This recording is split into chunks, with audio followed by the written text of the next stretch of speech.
বাংলাদেশের যতগুলা প্রার্থী নির্বাচনে দাঁড়াইছে প্রত্যেকেই মিথ্যা কথা বলতেছে এখন, প্রত্যেকেই।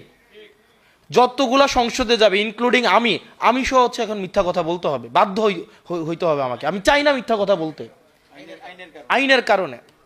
40 লাখ টাকা 30 লাখ টাকা কোনো আদম সন্তান যারা সংসদে যাবে বুকে হাত দিয়ে বলতে পারবে শুধু এই টাকাটা খরচ করে সে সংসদে যাবে? কিন্তু আইনের কারণে কিন্তু তাকে মিথ্যা কথা বলতে হচ্ছে। তো আপনি মিথ্যা কথা বলে সংসদে যাইতেছেন, আবার হচ্ছে। তো যাই হোক, পরিস্থিতির শিকার আমরা, আইনের হাতে আমাদের হাত বাঁধা। সংসদে এই বিষয়গুলো নিয়ে আমরা কথা বলবো, যে এই বিষয়গুলো নিয়ে ইনশাআল্লাহ আল্লাহ যদি রিজিকে রাখে, আল্লাহ যদি তৌফিক দেয়, এই যে বর্জুয়াদের যে আইন বানানো এবং হচ্ছে আমাদের যেই মিথ্যা কথা বলতে বাধ্য করা, অসৎ হইতে বাধ্য করা, এই জায়গাগুলোতে হচ্ছে আমরা যেন জনগণের কাছে যেন আমরা স্পষ্ট হইতে পারি, জনগণের কাছে যেন আমরা সৎ হইতে পারি।